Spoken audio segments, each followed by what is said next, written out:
Hello and welcome all of you in our channel. আজকে আমরা ক্লাসে কি আলোচনা করব? অ্যান্টিজেন নিয়ে আমরা আলোচনা করব।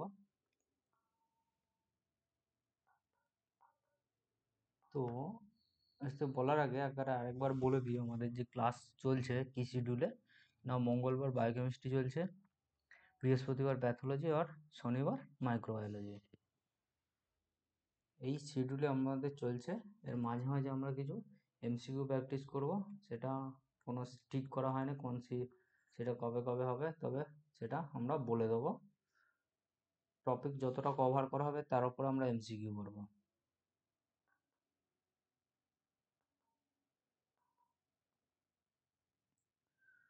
তো আজকের এই টপিকসটা শুরু করার আগে বলে দিই, এর আগের দিনের আমরা যে হেমাটোপয়সিস পড়ছিলাম ওখানে ভিডিওতে খানিকটা ব্ল্যাঙ্ক ভিডিও ছিল।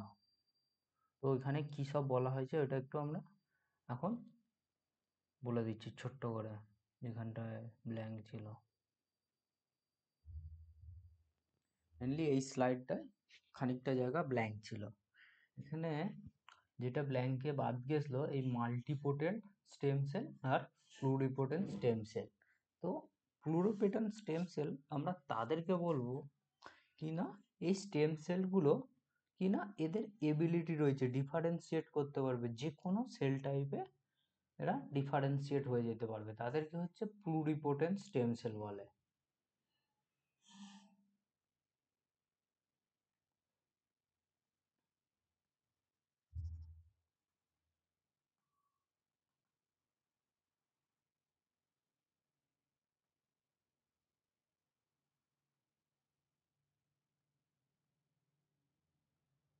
প্লুরিপোটেন্ট কি বলছে?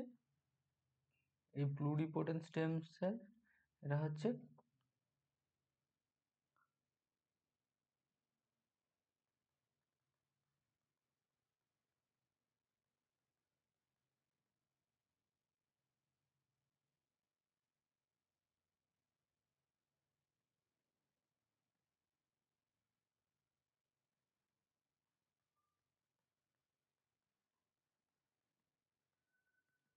এরা হচ্ছে প্লুরিপোটেন্ট স্টেম সেল তাদেরকে বলা হয় যারা কিনা বডিতে যত রকম সেল আছে তাদের সব কিছুতে ডিফারেন্সিয়েট করে দিবে, মানে সব কিছু সেল সে নিজের থেকে বানাতে পারবে তার এই প্লুরিপোটেন্ট সেল থেকে।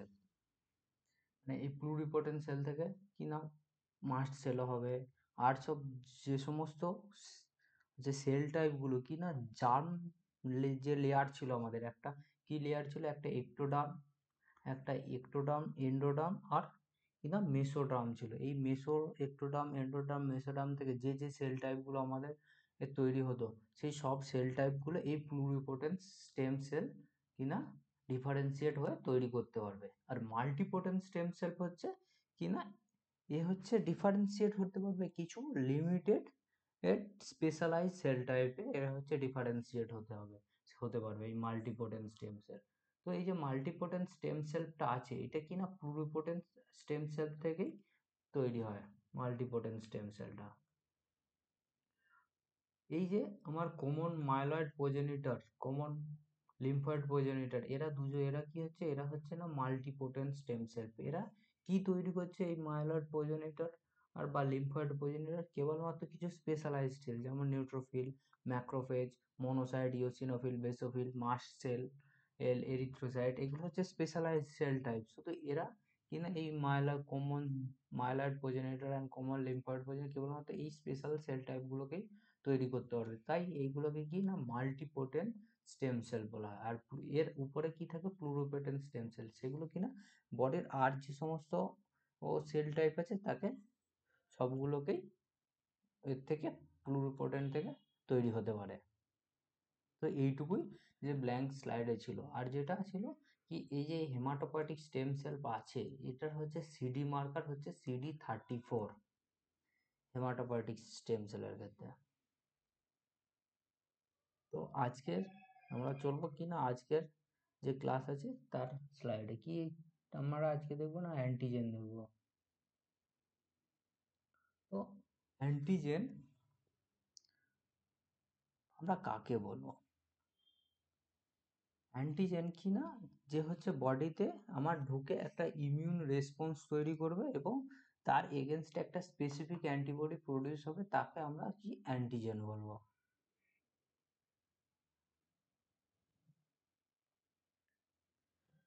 তো ডেফিনেশনে কি বলছে, it is a substance which when introduced into a body evokes an immune response to produce a specific antibody।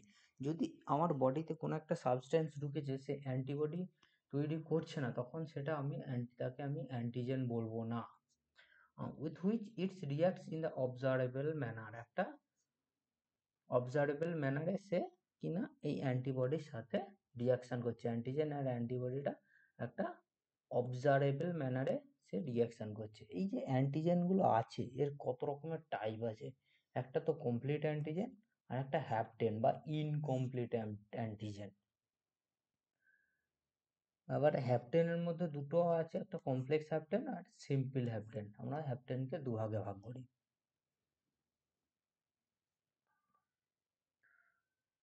और नेक्स्ट की ना कमप्लीट है, कमप्लीट एंटीजन। কমপ্লিট অ্যান্টিজেন কি বলছে, these are the substance which can induce antibody formation by themselves and can react specifically with this antibody. মানে একটা antigen, এটা ধরো আমরা ধরে নিলাম আমার এটা এ antigen,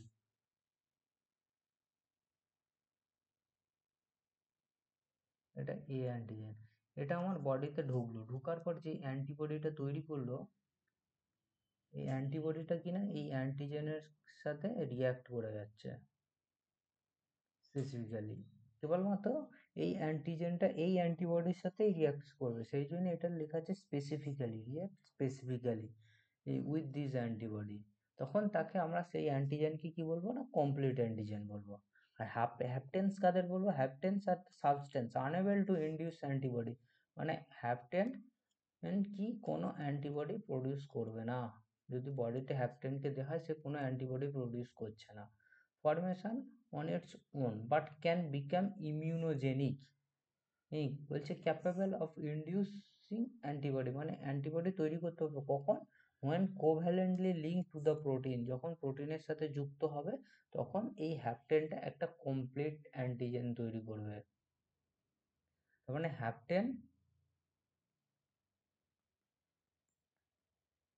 হ্যাপটেন্স plus carrier protein, career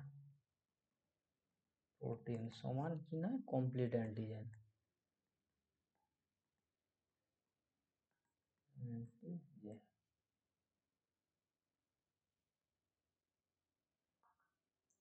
তো এর মধ্যে আরো কিছু অ্যান্টিজেন, আরো কিছু মানে আমার ডেফিনেশন আছে, যেগুলো আমরা একটু একটু করে দেখবো। কি না বলছে, প্রো অ্যান্টিজেন কাকে বলছে। Pro antigens are the lower molecular weight substance which do not induce antibody formation but can cause delayed hyper sensitivity reaction. তার মধ্যে কি আছে, ডাইনাইট্রোক্লোরোবেনজিন।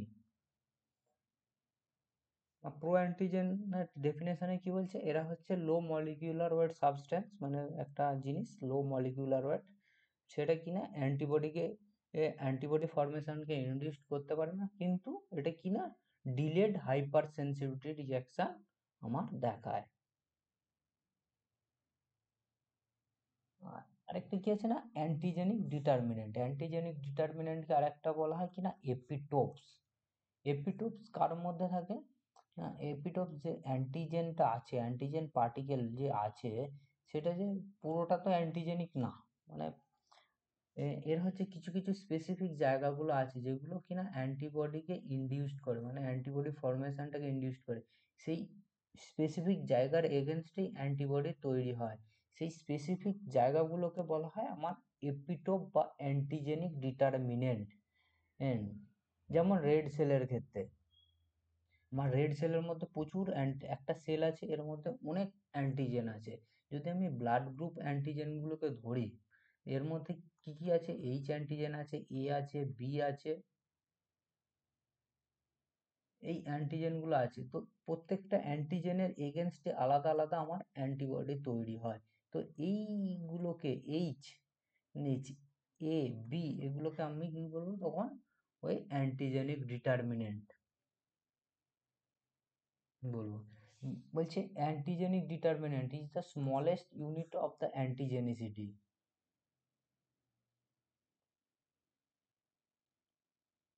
Antigen process are number of this determinant.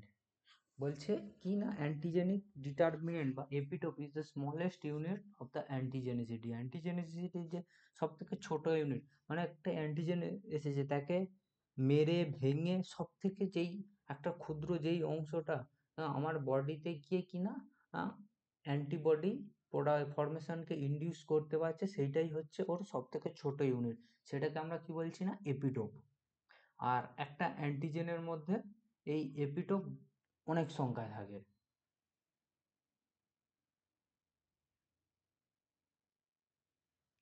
Each type of the determinant include specific antibody formation.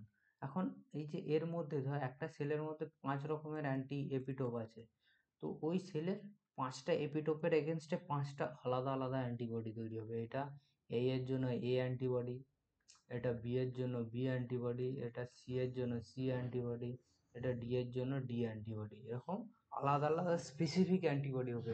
Specific কেন না, যেই মানে যেই এপিটোপটা induced করেছে অ্যান্টিবডি ফর্মেশনটা, সে হচ্ছে তার সাথেই রিয়াক্ট করবে, সেই জন্য এটা হচ্ছে স্পেসিফিক বলা হচ্ছে। The size of the antigenic determinant is around 25 থেকে 30 অ্যাংস্ট্রম। এই এটা ডিগ্রি না, এটা হচ্ছে এর উপরে যাবে angstrom. And the molecular weight is about 400 থেকে 1000 এর মলিকুলার ওয়েট হয়।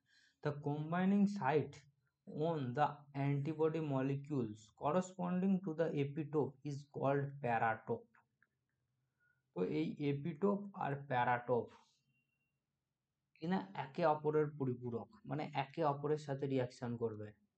তো কোনটা কার ক্ষেত্রে সেটা আমাদের মনে রাখতে হবে। কিনা এপিটোপ অ্যান্টিজেনের উপরে পাওয়া যায়, আর প্যারাটোপ কোথায় না অ্যান্টিবডিতে পাওয়া যায়। তাহলে এপিটোপ আর প্যারাটোপ একে অপরের সাথে রিয়াকশন করে, হ্যাঁ না। এপিটোপ আর প্যারাটোপ একে অপরের সাথে, তাহলে এপিটোপ পাওয়া যাচ্ছে অ্যান্টিজেনের মধ্যে আর প্যারাটোপ অ্যান্টিবডির মধ্যে।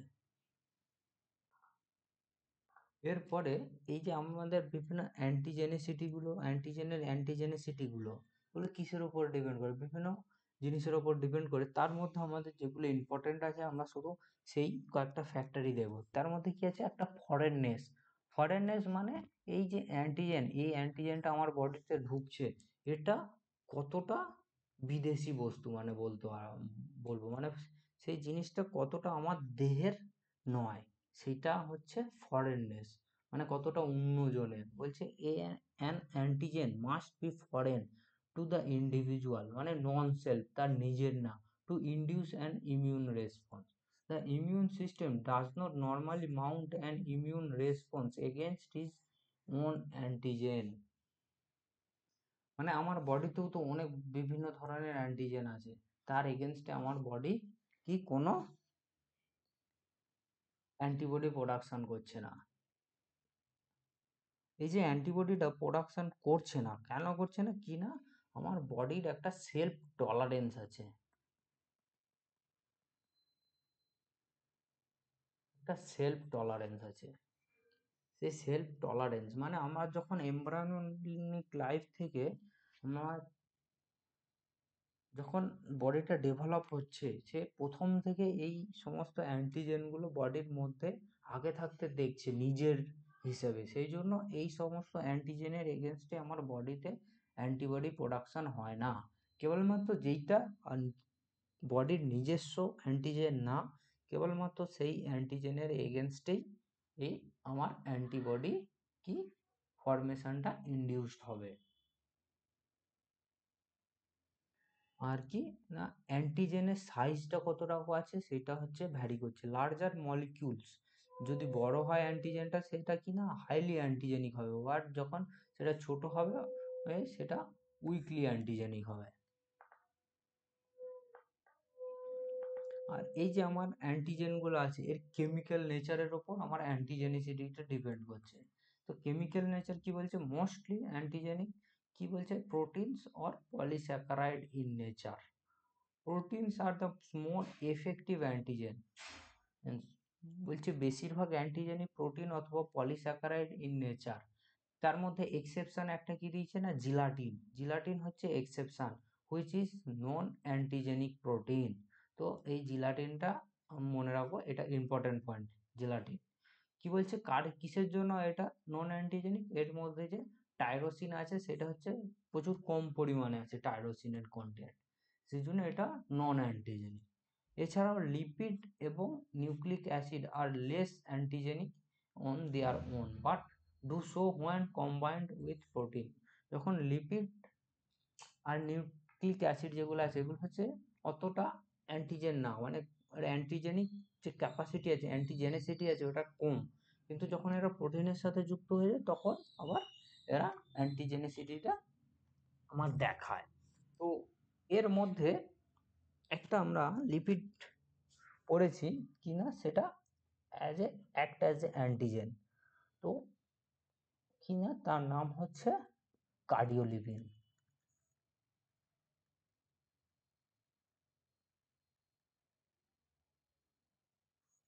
আমরা কার্ডিওলিপিন অ্যান্টিজেন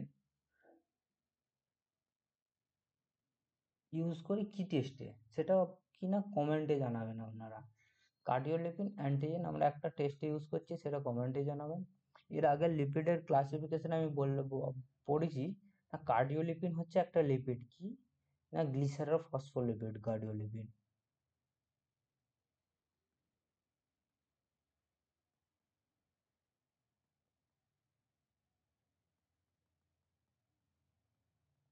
এই কার্ডিওলিপিডটা না গ্লিসারোফসফোলিপিডস ওয়ান টাইপ অফ। এটা কি টেস্টে আমরা ইউজ করে থাকি, কমেন্টে আপনারা জানাবেন।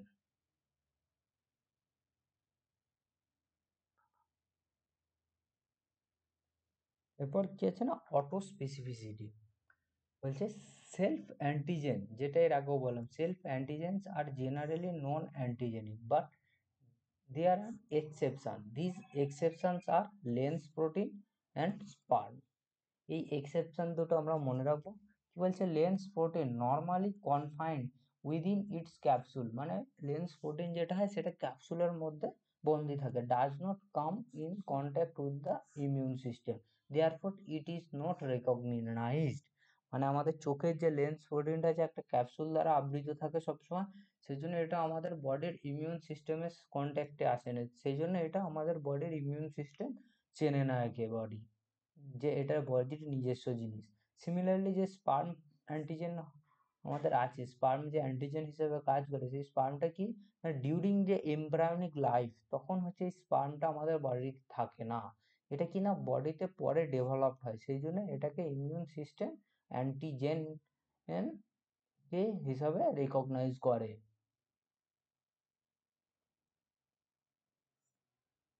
তো এই যে আমার লেন্স প্রোটিন আর স্পার্ম অ্যান্টিজেন, এটাকে হচ্ছে আমার একটা, এই দুটোকে কি বলা হয়, একটা টার্ম হিসাবে বলা হয়, এদের বলা হয় কি সিকোয়েস্টেড অ্যান্টিজেন, মানে হিডেন অ্যান্টিজেন আমাদের বডিতে। একটা টার্ম পরীক্ষাতে জিজ্ঞেস করে, সিকোয়েস্টেড অ্যান্টিজেন আর, আর বা ইচ, মানে এর মধ্যে অথবা চারটে অপশান দিয়ে দেবে, তার মধ্যে কোনটা সিকোয়েস্টেড অ্যান্টিজেন জিজ্ঞেস করে।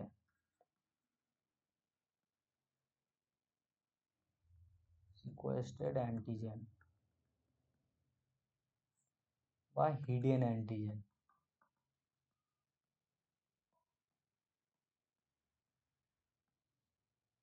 সিকোয়েস্টেড অ্যান্টিজেন কি কি এক্সাম্পল, লেন্স প্রোটিন আর স্পার্ম আমার সিকোয়েস্টেড অ্যান্টিজেন। এবার হেটারোফিলিক স্পেসিফিসিটি, হেটারোফিলিক যে অ্যান্টিজেন যেটাকে আমরা কি বলছে, the same or closely related antigen present in different tissue of more than one species are known as heterophilic antigen। মানে একটা অ্যান্টিজেন যেটা আছে, মানুষের দেহ আছে, গরুর দেহ আছে, ছাগলের দেহ আছে, ভেড়ার দেহ আছে, তারা কি, সবার দেহেতেই, মানে তারা দেখলে একই রকমই দেখতে লাগে, তাদেরকে আমরা কি বলি, হেটারোফিলিক অ্যান্টিজেন বলি। সেটা মানুষের দেহ থাকে, এই একটা মানুষ আছে, মানুষের দেহ থাকবে, একটা গরু আছে, গরুর দেহ থাকবে, ছাগল থাকলে তার দেহতেও আছে, তখন এই যে অ্যান্টিজেনটাকে আমরা কি বলছি না, হেটারোফিলিক অ্যান্টিজেন বলছি। Antibodies to these antigen produced by one species cross react with antigen of the other species. তাহলে স্বাভাবিক, যদি তিনটি আলাদা আলাদা স্পিসিসের মধ্যে একই অ্যান্টিজেন, মানে একই রকম দেখতে, মানে সেম অথবা ক্লোজলি রিলেটেড অ্যান্টিজেন যদি পাওয়া যায়, তার যে তার এগেনস্টে যে অ্যান্টিবডিটা তৈরি হবে, সেটা অবশ্যই অন্য স্পিসিসের যে অ্যান্টিজেন আছে তার সাথে আমার কিনা ক্রস রিয়াক্ট করবে।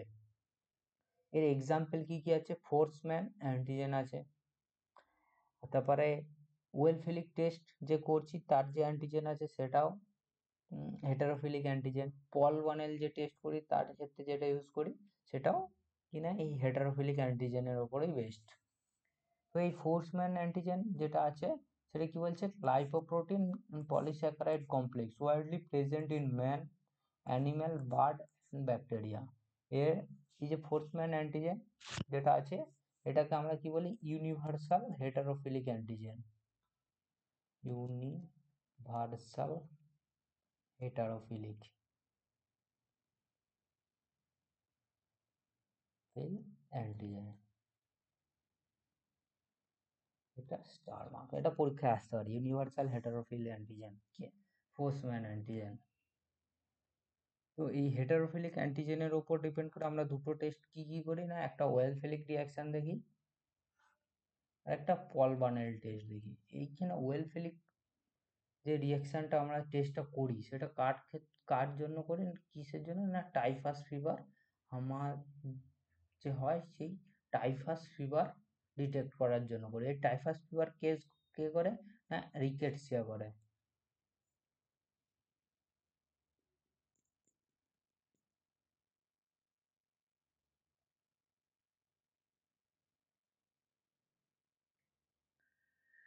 তো ওয়েলফিলিক রিঅ্যাকশনে কি হয় না, serum of the patient suffering from the typhus fever containing কি বলছে, এই যে যার ক্ষেত্রে এই টাইফাস ফিভার হয়েছে তার ক্ষেত্রে এই যে হেটারোফিলিক অ্যান্টিবডিটা আছে সেটা কি হচ্ছে, অ্যাগ্লুটিনেটস হচ্ছে স্টেন অফ দ্য প্রোটিয়াস স্পিসিস।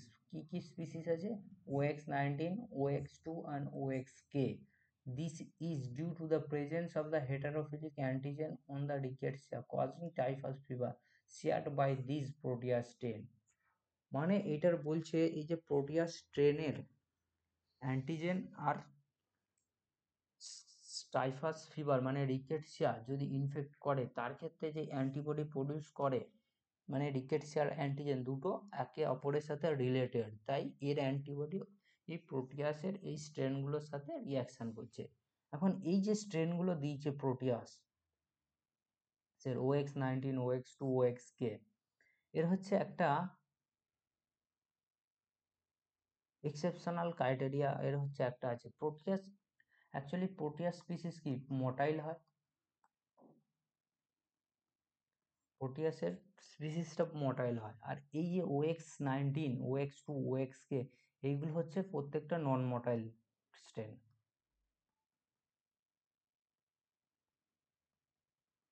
এগুলো হচ্ছে প্রত্যেকটা নন মোটাইল স্ট্রেন। এরপরে কি টেস্ট আছে, পল বানেল টেস্ট। এটা আমরা কার ক্ষেত্রে করি না, ইনফেকশাস মোনোনিউক্লিওসিস হলে আমরা এটা করি। এই ইনফেকশাস মোনোনিউক্লিওসিস কার ইনফেকশনে হয়, ইপস্টিন বার ভাইরাস, ইপস্টিন বার ভাইরাসের ক্ষেত্রে ইনফেকশাস মোনোনিউক্লিওসিস হচ্ছে। তো কিনা এই সিফ এর যে ইনফেকশাস ইপস্টিন বার ভাইরাসের যে অ্যান্টিজেনটা কি করছে, এটা শেয়ার করছে কার সাথে, সিপ এরিথ্রোসাইটসের যে অ্যান্টিজেন, এটা একে অপরের সাথে সিমিলারিটি রাখছে। তো সেই জন্য এর ক্ষেত্রে এই ইনফেকশাস মোনোনিউক্লিওসিস যার হয়েছে যেই পেশেন্টের, তার অ্যান্টিবডি এই সিপ এরিথ্রোসাইটের সাথে ক্রস রিয়াক্ট করে।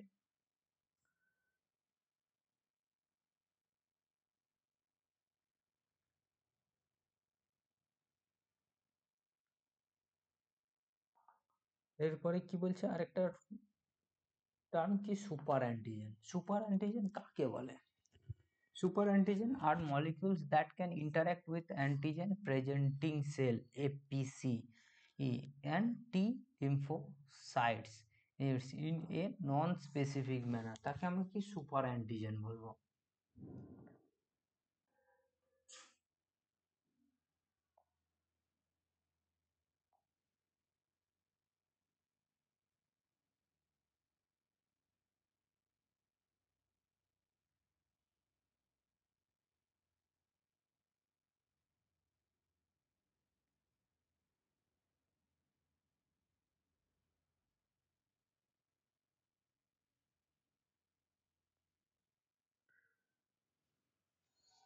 সুপার অ্যান্টিজেনের আমি যদি এক্সাম্পল দেখি তো সুপার অ্যান্টিজেন কে কে আছে,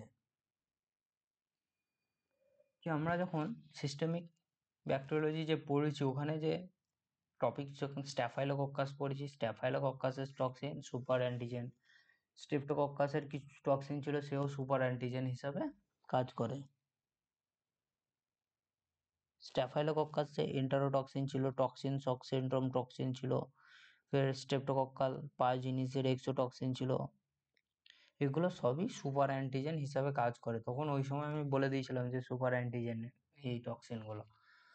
তো আর এই যে টক্সিনটা সুপার অ্যান্টিজেনটা আছে, তো এই কিনা MHC class 2 molecule of APC antigen presenting সেলের সাথে যে MHC2 ক্লাস মলিকিউলে কিনা এটা ভি বিটা ডোমেনের সাথে, এটা ভি বিটা ডোমেনের সাথে রিসেপ্টরের সাথে এ কি ইন্টারঅ্যাক্ট করে।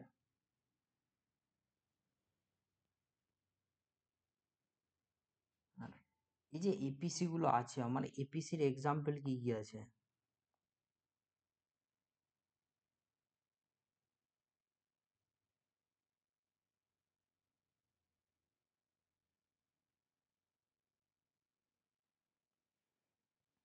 এপিসির কি কি এক্সাম্পল আছে? এপিসি একটা তো ম্যাক্রোফেজ,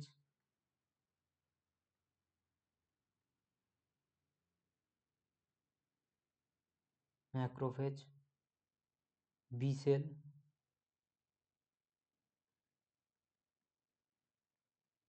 ডেনড্রাইটিক সেল, ঠিক সেল, এগুলো হচ্ছে এপিসি।